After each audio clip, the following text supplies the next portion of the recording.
Welcome, everyone. We're going to talk today about something we all face, the pressure between speed and depth. And it affects how we design under pressure. We sacrifice sometimes the quality of our work. And this webinar is based on lessons that I've learned during the last 15 years. I tried to like to work fast and to work very slow, to do the research and everything. It's funny, but I just want to mention that this webinar is it's not about technical stuff like auto layout. It's much deeper than that. I think that it's much more important. And which is funny because today, the place that I work with a cybersecurity startup. We managed to connect Figma to Cursor through an MCP, and everything turned out perfect. And I learned some things, and I told maybe I should just do this webinar, like just show how to connect Figma with a plugin and a specific design system with the specific variables and tokens and everything. But I feel that I want to do something anti-AI because there is so much more than AI with all the hype, and speed and clear mind and self-control is not coming from technical skills. It also can come from technical skills, but it comes from more strategic place, right? So let me introduce myself. My name is Omer Frank. I'm a product designer, visual designer, and I also facilitate design workshops and discovery process workshops. I started to educate design a few years ago in Holon, and now I'm on my own, like on my own road. My dream is to have a design school, how I see things and how I approach design, not just technical, but strategic wise. I wrote today, I help designers cut the chaos, make sharp decisions, and design exceptional work while staying calm and confident. And I really believe that. I have worked with Sierra, with Guesty, with Fiverr, Microsoft, Iron Source. 10 years ago, I worked with Infected Mushroom. So let's start with a short story. Can you hear me well? I just want to see that I'm not, yes. I just want to see sometimes that I'm not talking to myself, right? Because I don't see you and like all that. So around 2017, a company in Israel, a big audio company, called me and they told me that they want to work with me because they heard that I'm a musician and I'm a product designer and a visual designer, and they heard about stuff that I did already in the music industry. And I told them, yeah, well, it's amazing. I was so excited. I told my friends, my parents, everything. Yeah, it's finally like I have a big project. It's a redesign of something that I wish, like it's a product that I've used and now I'm going to redesign it. What can be better than that? And I told myself this time I'm going to do it by the book. I'm going to do a proper research. I'm going to take my time. I'm going to do a discovery sprint, like 12 weeks. And I told them that, and they told me, yes, okay, fine. But you need to remember, we need to move fast. They weren't a startup. And the thing is that I ignored it, and we started everything. It was okay. And I told them that I need 12 weeks to do a proper research because they have like tens of thousands, if not hundreds of thousands of users. And it's a lot of responsibility to redesign something like that. So eventually, after 2.5 weeks, maybe 3 weeks, they started calling me and asking what's going on because they didn't see research as work, as design work. And this was the first time that I learned, well, I didn't learn at the time, but it was the first time that I saw an immature design culture. So it was the first time that I was communicating with a company that I thought is great, but they had a really, really immature design thinking culture. And when I'm talking about design thinking, I'm not talking about all the whiteboards and stuff. I'm talking about doing research, understanding that designers are strategic partners. Long story short, after they started calling again and again and again and again, and they weren't so nice. I stood my ground. I told them that I'm doing this time. I have to do it properly. Otherwise, everything like we're all going to die. And eventually they told me, after I tried to educate them about design and that we're strategic partners and all that, they canceled the project. I lost almost 250,000 shekels, which was a lot. It was a lot back then. It's still a lot for a project like this. It was a dream project. It wasn't just about the money. It was also about being able to do project that I love. And obviously I blamed them. I told everyone that they don't know how you do the design. And I blamed them and I was furious. And after a while, I asked myself whether I was wrong and how would I do that again in order to do the right thing, to work within their constraints, right? So this lesson and many other lessons working with startups taught me all the things that I'm sharing right now. And this webinar is based on that. So as designers, we're supposed to explore the problem space, to connect customer dots, to create design systems and creative solutions, to be very, very creative. But the clock is ticking, and suddenly the good work that we would love to do is become a luxury, and we get frustrated, undervalued, and we're stuck between moving fast and doing it right. So the pressure comes from three places. First of all, it comes from three directions. There's external pressure, organizational pressure, and internal pressure. And let's talk about the first one, which is internal pressure. We want to do a really good job. We want to do things that are beautiful, things that work well. And we sometimes chase perfection and we feel like we need to prove our value in every step of the way. And sometimes we're perfectionists. Sometimes we have speed guilt. I'm not working fast enough. Sometimes it's depth guilt. So the first thing is to recognize that. And instead of letting that, it's not the solution. I'm just trying to point out the different things. I'm just trying to explain the pressure. So this is the first one. The second one is external pressure. It's all about what happens outside the organization, right? It starts with the demands of clients and market competition and the expectations of users.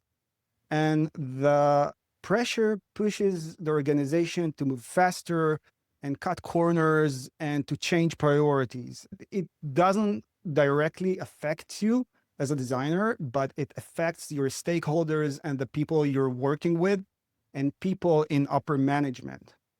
So this is the external pressure. The third one is organizational pressure.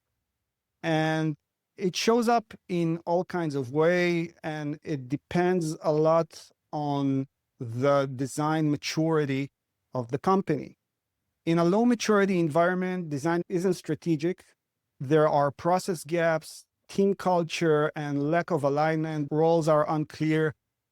And it's usually a recipe for chaos. But in workplaces with mature design culture, there is pressure, but in a good way.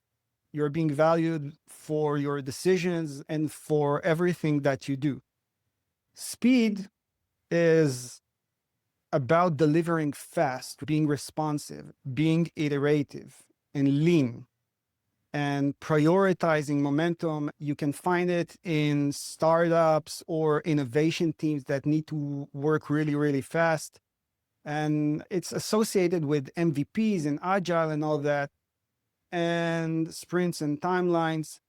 And let's talk about depth. Depth is the other side, right? It's about slowing down to take your, it's not about taking your time. It's more like understanding the problem. You have an intention to do a really, really good job and exploring difficult multiple paths. It's about discovery, about insight, about doing really, really deep work. But there is a problem. What is the problem?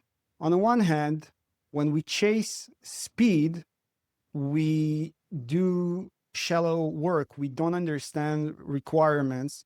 We do rush decisions, and we eventually create design depth. And the design don't stick. Usually, when I went to startups that wanted to go fast and fast and fast, eventually we went back and we redesigned things, and they worked slower than faster in the long run. Instead of working fast, they worked slow. And other startups that took a bit of time to do proper research managed to do more in the long run. But again, we haven't talked about the sweet spot. So too much depth is about perfection and paralysis, missed deadlines, or ideas that never ship. Again, I was in a place that I saw, like I worked with corporates, that things that I'm doing, honestly, I'm not trying to shit on anyone, but things that takes 2 weeks took almost 5 months. It was crazy.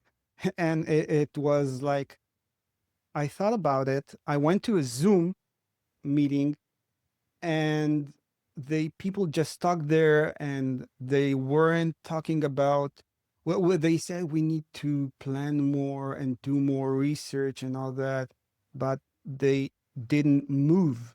And I thought, I'm going to die somewhere. And I gotta get out of there and move in a place that I can find my rhythm. It's about finding your rhythm.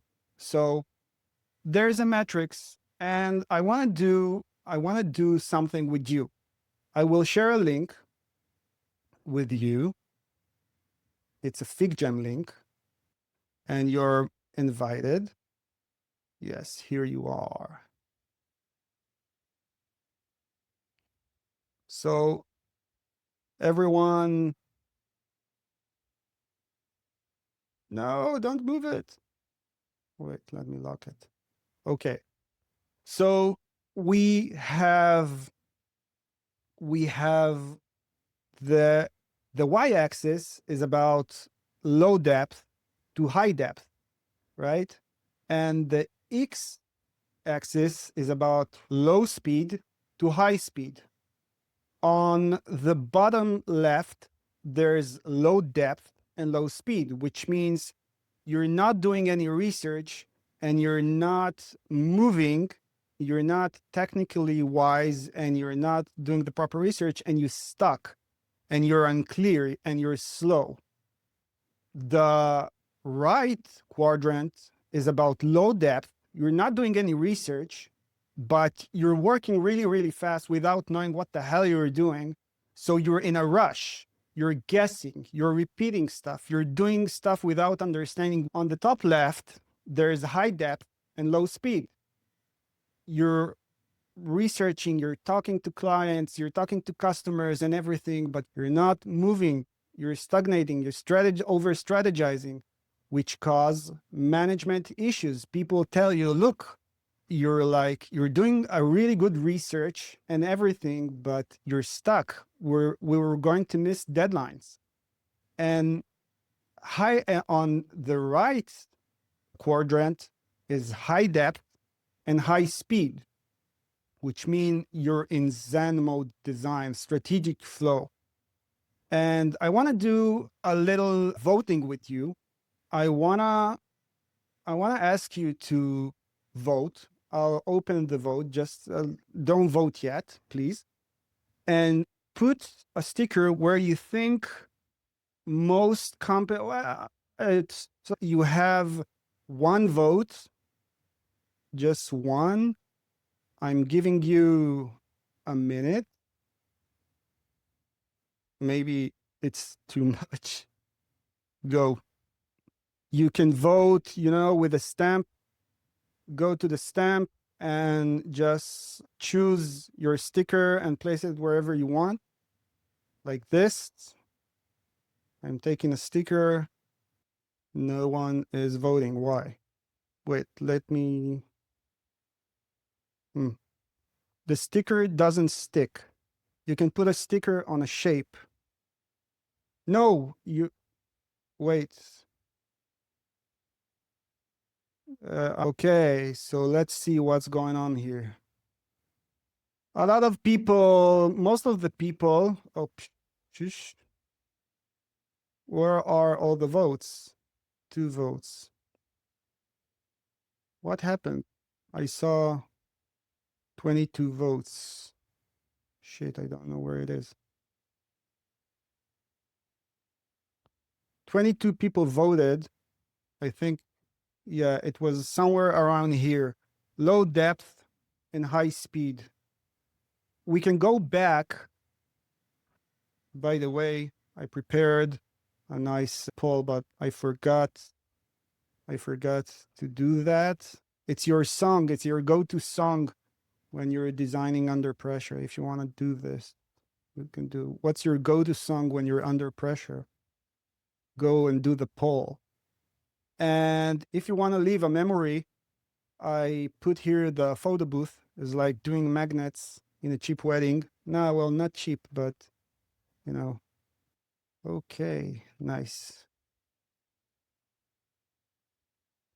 So, okay, I'm ending the poll. Okay, Don't Stop Me Now by Queen. Great. This is a great mindset, by the way. It's much better than the Titanic that we're sinking, and Let It Go is also great. So, people, you're in good shape, in good mental shape. So, let's get back to the presentation. Let's go back to Zoom.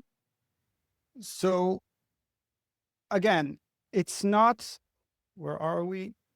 So it's not about fast is bad and deep is good, or the other way around. So what is the sweet spot? The best designers aren't the fastest, they are the deepest, they're the ones who stay calm under pressure, make smart trade-offs, and design with clarity even when the clock is ticking. So how do we define that sweet spot? Well, the sweet spot is a place where everything changes.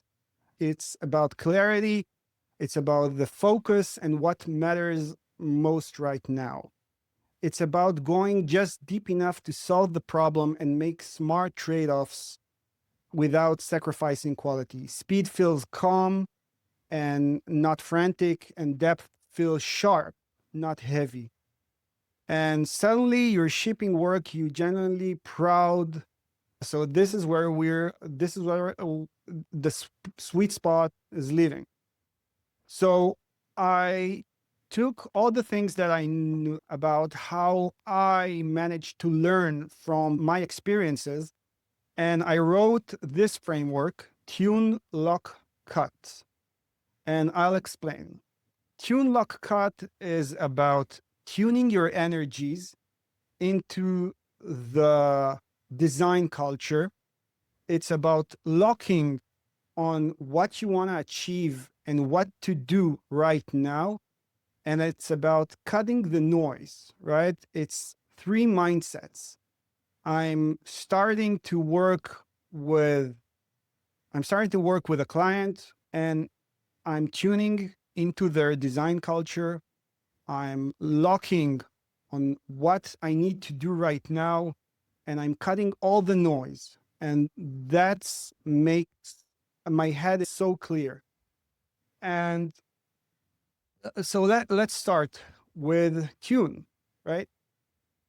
Tune is about tuning your energies, and you cannot, the first thing that I want to say, that what I've learned during the years, during the last 15 years, that you cannot change a company's design culture unless you were invited to do it. Okay. You cannot educate people. The forces are too strong, and it's not yours to fix, right? You can try to educate, you can try to fight, you can try to do whatever you want, but it won't work unless you are an external consultant or hire super high management and they have some sort of initiative to change that culture. I tried, and believe me, I fought, and it drained me. And I learned the hard way. And I'm meditating for 6 years, and I learned that in order to flow with companies instead of fighting them, I need to accept that and flow around that. So when you're tuning your energy, you're avoiding burning hours, battling dynamics. This keeps you light on your feet so you can dive deep where it matters and move fast everywhere else. Designing with clarity, not with tension. It gives you focus, right? You need to focus on what you can change and what you can't change. And in order to do it practical, I created the circle of flow. So in my control, my craft, my craft quality, I still design really well, and I love doing what I do really well. My communication style, my relationships, it's all about me. I'm empathetic to people. I show humility, but outside of my control is leadership's design awareness, company-wide priorities, and deadlines. I see designers keep fighting about their companies. The forces are too strong. So I act is where you can write things that you can control, your craft, your communication, your mindset. Who should you connect with the same energy, what you need to avoid. And I influence indirectly is about shaping the conditions for change. I can't force decisions or shift culture, but I can build trust, model better ways of working, and plant seeds that move the system in a healthier direction over time. So if someone would have told me that almost 10 years ago, I wouldn't try to educate them. I wouldn't try to stand my ground like, I don't know, like I'm doing this, whatever. This is how you should do a proper research, and whining on Facebook and all that. I would accept it. And believe me, it works. You can work around it. It's like when I trained in MMA, I had a bad shoulder. And I told him that every time I do this movement, it hurts. Not a good, like I have pain, not a good pain.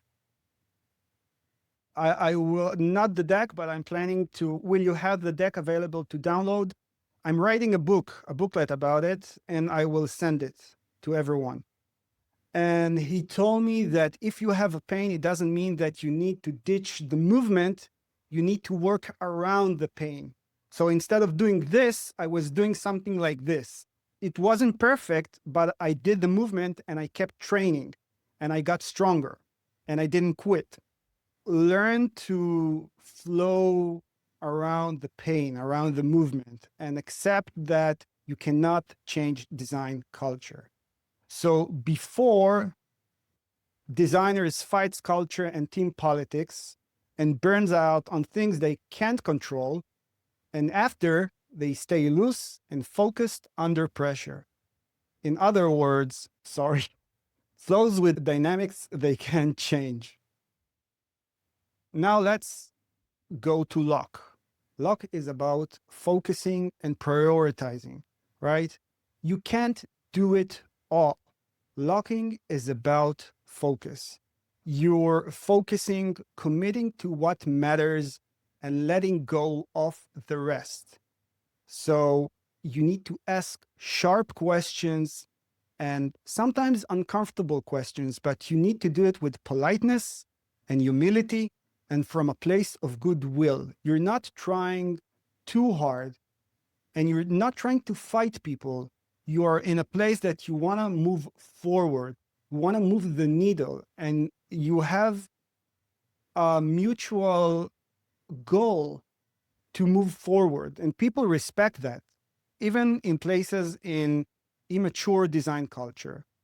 So after you choose what you're focusing on, you start to create a plan and you're committing to it.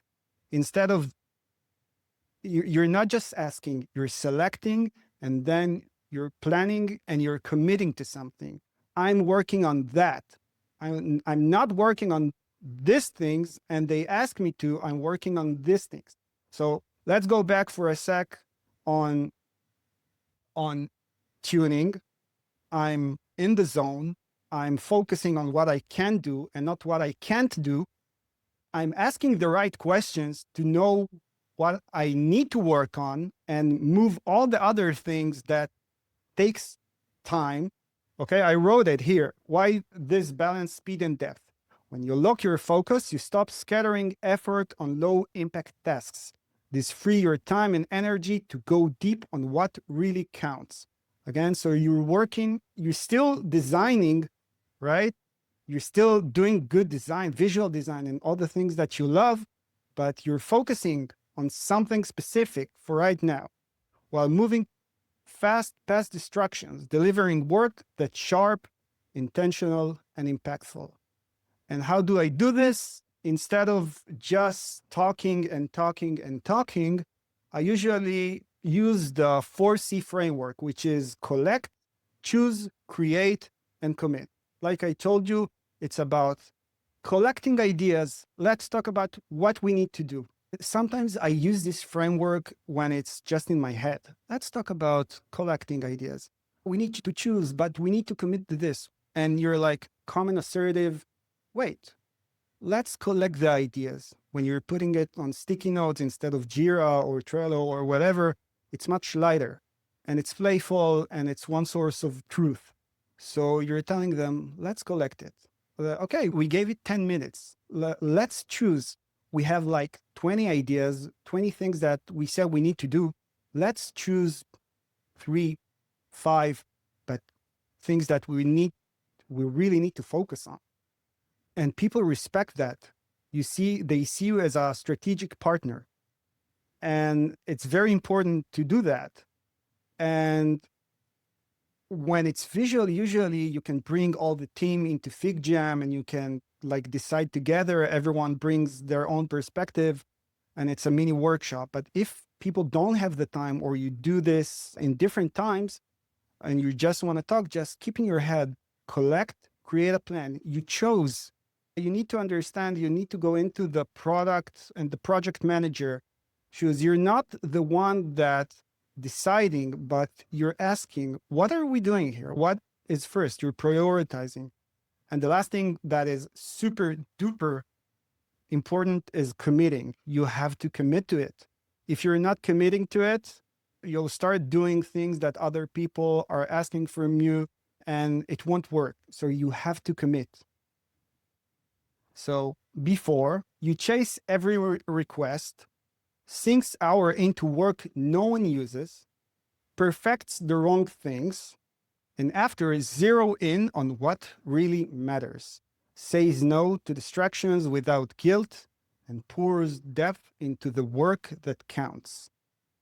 It's very important. The last one is cut.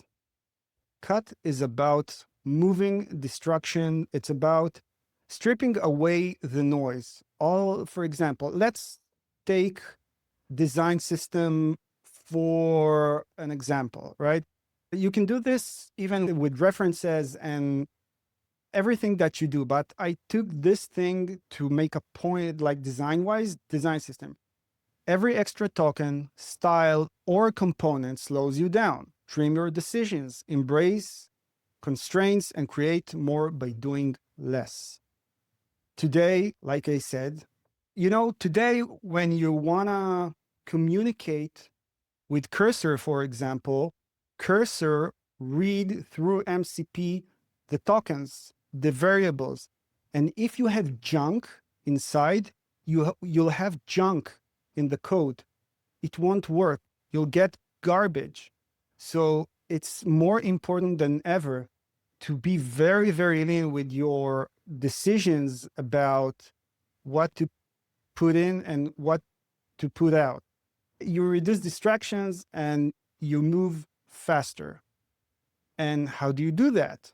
So I went into my brain and I asked myself, what are the questions that I'm asking myself when I'm working with a design system, when I'm planning a design system, or when I'm trying to cut all the distractions from like all the references and tabs and all that. First of all, I ask myself, if I remove this token, if we'll remove this token, would it slow us down? Keep high impact, high use, right? I need to keep it. It has a lot of impact. The second thing is low impact and low use. If we remove it, I need to check with the team, with the developer, would anyone even notice? The third one is pain points in handoff. Where are we seeing junk in and junk out? Which components or styles are screwing everything? We're doing something, for example, with the code that we generated today, I saw that if you're not a layer, it will count it as on. So you need to go like on all layers of, I mean, if you're like have a layer of fill and you shut it off, like you turn it off, if there's a layer and you didn't delete it, it will still show it as on in the code. So you need to move all distractions and you need to work very lean. And the last one is, what can we do today to stay lean tomorrow? This is my mindset. After 15 years, too many definitions to remember, overcomplicated tokens, a bloated UI kit, few consistent definitions locked in, simple essential tokens and references, and a lean focused system. So this is TLC. It's like tender, loving, caring. And this is my mindset.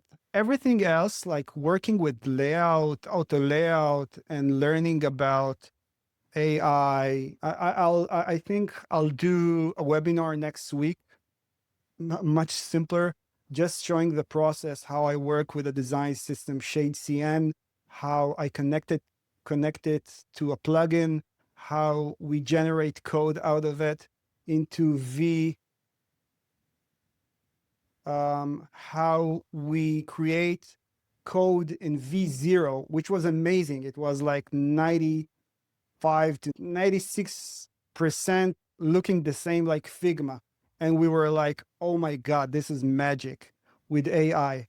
And I'm thinking about doing a webinar and I'll create a new component.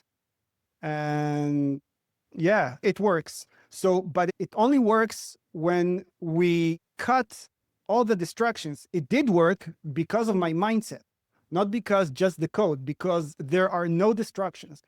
I chose the leanest design system that is good for the company. I chose the leanest plugin. All the decisions like cut, cut, cut.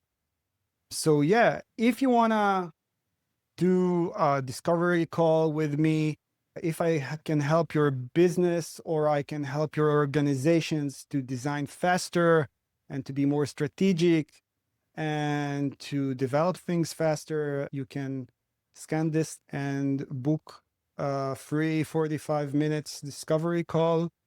And this is the webinar. I can't believe it. We finished almost 10 minutes before, which is amazing. So if anyone wants to ask me something, now is the time. Yes, Nicole, I'm at Omer@juicypatterns at omer@juicypatterns.com. So yeah, anyone has any question? Yeah. Is it not important as designers to educate? Unfortunately, it's people don't listen. There are forces beyond us, business forces, investors, and it doesn't work. It doesn't really work. If there's a organization, a company, a business that has a low design culture maturity, it it won't work. I'm sorry for that, but don't keep your energies. It's important to educate other designers about finding a good place to work and getting along with what you have and be grateful for the job that you have with all the constraints and everything. Yeah, being grateful for the job that you have. Design is an amazing job, and we need to be very, very grateful for that. Don't try to educate business people that want to do more money and they have higher management that ask them so many things about so many other stuff that don't relate to design. It will just cause you pain and it will drain your energies. First of all, you need to learn. Can you please point out the methods to focus work in time of pressure? Even you're a perfectionist. What you need to learn is that you need to keep the ball rolling. You don't have time to do everything. If you're in a mindset that you're grateful for your work, for your job, and you're dancing with what you have, and you're focusing on the things that you need to do, you ask really good questions. What is the problem that we need to solve? Is this thing more important than that? Don't be afraid to ask good questions. It's very, very important to ask good questions, collect good insights, and choose what to focus on. If you're in a low design culture, low design, in immature design environment, it will be harder to convince them, right? Someone told me a nice sentence. If you're if you're if you're seeing an elephant jumping on a ball, you need to remember, and you don't know why the elephant jumping on a ball, you need to remind yourself that you went into a circus, right? Something like that. So you need to remind yourself you're in a circus. So don't be like, remind yourself you're in a circus and that is why. So either you go out or you enjoy the elephant, but don't complain and don't try to educate them, right? It won't work. How does one help develop a high design energy environment? Again, it's like, let me go back to this slide, right? You have I influence indirectly. I influence directly is where I shape conditions for change. I can't force decisions. Like you can't say, we need to do this. This is how design's supposed to work, or try to shift culture. This is not working here, or starting to complain. You can start to build trust. Like work harder. Like sometimes I feel that people try to find shortcuts, but there are no shortcuts if you want to be a really, really good designer. So model better ways of working, and you need to do it slowly. And you need to make people trust you. If you'll do really good work in the times that you commit to, people will start seeing you as a person that they can trust.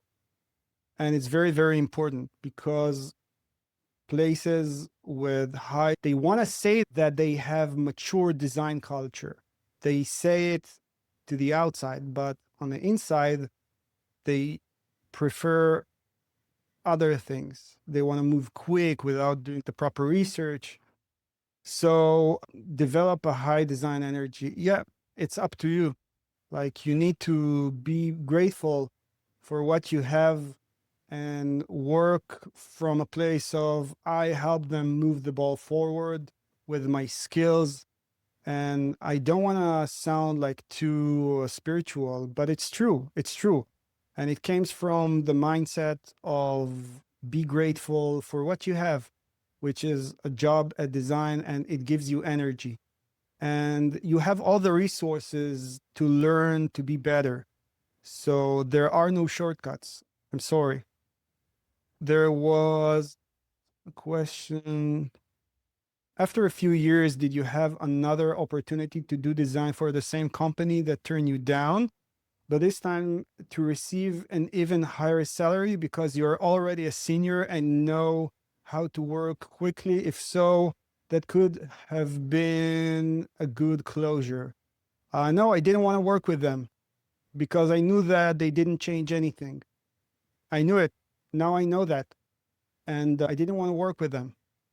I'm looking to work with people that supports me. I love working with people with good intentions that value design work and strategic work and let me strategize and decide and be a part of. What is your advice for beginner designers who struggle with ADD, ADHD? Meditate. Meditate. And I'm not talking from a spiritual place. I know about Ritalin. You can take Ritalin, but it's like a drug. I don't like it because it only affects you right now, and then I'm partially ADHD, ADD, and I've struggling with that a lot. And I'm struggling with ADD and ADHD, especially when I worked with a cybersecurity company where everyone sat on their chair and work like this for hours. You're doing good work, you're doing good design, but sometimes you need to go this and you need to say something. You have like a burst of ideas in your head. And it's not easy because it depends how people accept you. If you'll say that you're ADHD, if you're a good designer, or if you're saying it up front, it will be better for you. But try to take short breaks every 30 minutes. I'm struggling with ADHD.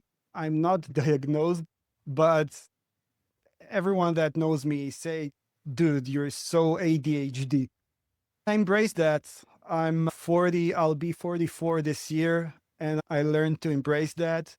And being an ADHD designer, I found out that it's good because you have good ideas. It's not always easy. Not all the people accept you. It's very dependent. When you're a young designer, you need to sacrifice because you don't have the luxury of choosing where to work, right? So you need to sacrifice the now in order to be in a good place later. Accept that you're a junior, which is okay, which is fine. I started as a junior and I didn't have any resources. Yeah, Pomodoro technique helps a lot to focus. Like every 25, every 30 minutes, just take a break, stare at the wall. By the way, sound is great. I'm using an app, Endel, or music. I put sets of DJ that I love. Is Argentinian DJ. I love deep house, and it works great. Put music that you love, and fuck it. Enjoy the music and work, and have 30 minutes breaks every 30 minutes. What else? Have you found that this mindset has held you back as an employee? No, this mindset, you're not communicating it directly. You're communicating it to you, right? You're not trying to fight every little thing. You're asking good questions. And when you do know what you need to do, you're trying to optimize it, right? It's more than what not to do and instead of what everything. Like, okay, I'm trying to convince myself that, not convince other that I'm valuable. No, be confident in yourself, be relaxed, you'll be fine. And don't try to fight them. Is meditating in work time acceptable? I found it helped me tremendously, but people frowned upon that. But then when they saw I'm doing it for twice a day, maybe 3 times a day, when I took breaks, you know, people accept that. You can go into a quiet room or a meeting room if you're working in a coast, how do you say, like in a place where a lot of people work, you can do that without people watching you. Or I used to do it inside, like next to where all the people meet, because I didn't care. But it really helps when you're meditating. The most important thing to remember is that, it is what it is. Let it go, let it be. And when you start meditating, is you don't really understand that. But after a while, when you're practicing it, it's like practicing piano or practicing any other skill or muscle. You grow, your inner muscles grow, and you understand that it's okay. You try to be very, very grateful for what you have. Don't fight with people, and do the small things that makes you flow. You know what? I don't like the let them method. You know why?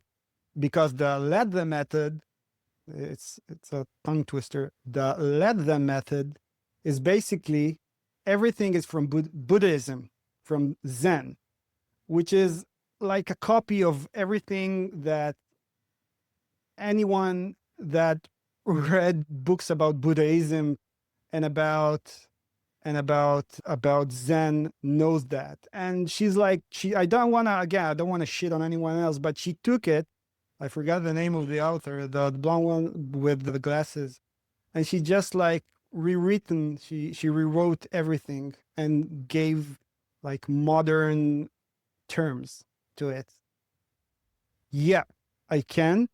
I will do it. I will send it in the email. I think I'll do it tomorrow. Oh, I didn't know. Yes, but it's my opinion, right? Because if you're listening to Buddhism and Zen and the culture from the East and philosophy, Western philosophy, you'll know that she didn't invent anything. Yeah.